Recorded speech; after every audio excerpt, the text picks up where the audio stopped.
What's going on, everybody? So it's been a while since I've been able to film a review. I got sick recently, and it was really awful, and I felt terrible. But amidst being not feeling well, I was able to watch a lot of films, and I was actually able to see this movie in the theater several weeks ago, and I've been looking forward to do a review on it. But I wanted to be able to be coherent enough to talk about it. And the film I'm going to be talking about today is Ty West X. I've been a big fan of Ty West for a while now, especially his films The Innkeepers and The House of the Devil. And what I really appreciate about Ty West's films is they are more slow burn horror movies that really take their time to build up characters and atmosphere. And what always happens is in the third act of his films, you always get these really intense payoffs. Just recently rewatched The House of the Devil, and what was so impressive was the amount of just nuance in building these characters and this world and environment so that when you're eventually given this really intense third act payoff that it just hits you twice as hard. And The Innkeepers, it's been a few years since I've seen it, but that's one of the things I really liked about that film as well, was the buildup of this environment of this old hotel and really getting us close to these two characters that are in this hotel working on it before it closes, and then just building on this ghost story so that it's really more impactful. And there's so much attention to detail with the cinematography and the atmosphere and the sound design. And so when I saw the trailer for this, especially being produced by A24, I was really excited and seeing Ty West's name on it, and this movie did not disappoint. It's my favorite Ty West project thus far. I think it was just incredibly made, incredibly well acted, and I'm looking forward to talking about it now.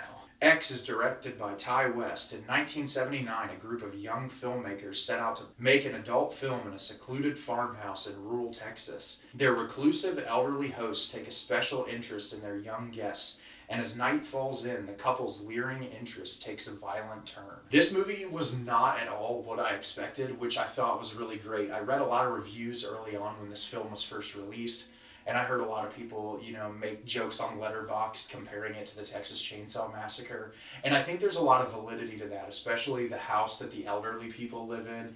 It's very reminiscent of the house from the original Texas Chainsaw Massacre. I recently did a review of the whole Texas Chainsaw Massacre franchise, and that's what it really started drawing up in me while I was watching it, was that kind of mid 70s to early 80s slasher films. But what it does so well is it balances that with this new aged, nuanced indie horror. There's this real delicate touch to building these characters and these worlds that's similar to 1970s horror films. It's just not as overtly schlocky or over the top. There's some moments in this that kind of taper into that territory, which I was really thankful for. You could tell Ty West is someone who really has an appreciation for the genre, and it was one of the most fun experiences I've had in the theater this year. First thing I want to talk about is the performances. Everyone in this film does a phenomenal job. The standout performance for me is Mia Goth. I did not realize that Mia Goth was not only playing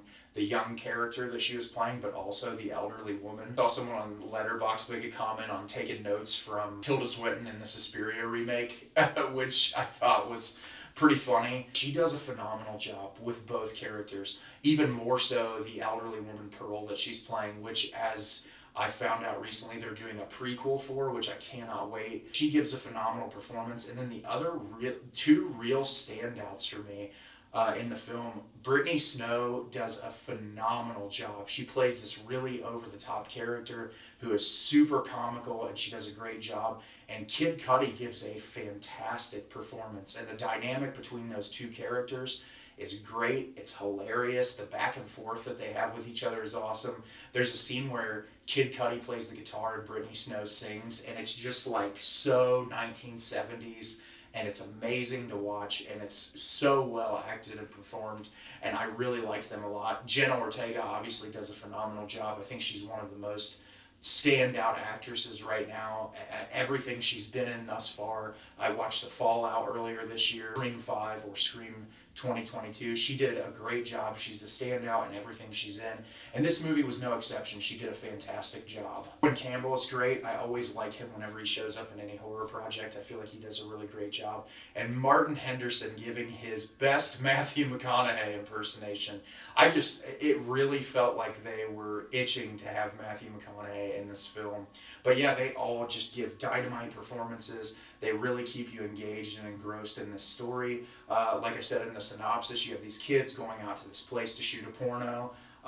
You have like this whole separation of characters where it's like Martin Henderson's character is the one in charge of the whole project. Kid Cudi and Brittany Snow are the main actors and actresses in the film with Mia Goth. They've done this before, they're used to it. And then you have Jenna Ortega's character, who's more of like the innocent character who's kind of diving into this world.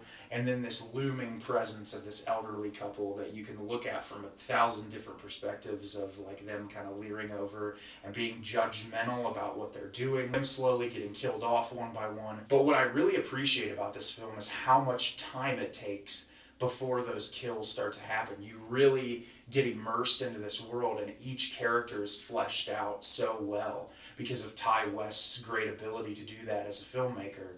And there's these great moments of comedy throughout the film. There's these really uncomfortable moments where you as the viewer are put in this situation and you're just like, oh my God, this is so weird and strange. And that's what made this movie so entertaining to me. It was so unique and original, and obviously it takes those elements, like I said, from those 1970s horror films, but it never strays away from being its own thing, and that's what I respect the most about it. I don't want to get too into spoilery territory for people that haven't seen it yet because I think it's so fantastic, but the kills in this movie are brutal, especially the first kill in the film. It is just absolutely gnarly. There's so much great setup and payoff in this, and that's one of the things I feel like I don't see enough in movies nowadays is when a director takes time to set up this really tiny little nuanced line of dialogue or like this thing that comes into frame to where it comes into play later on in the film and you get great set up and payoff.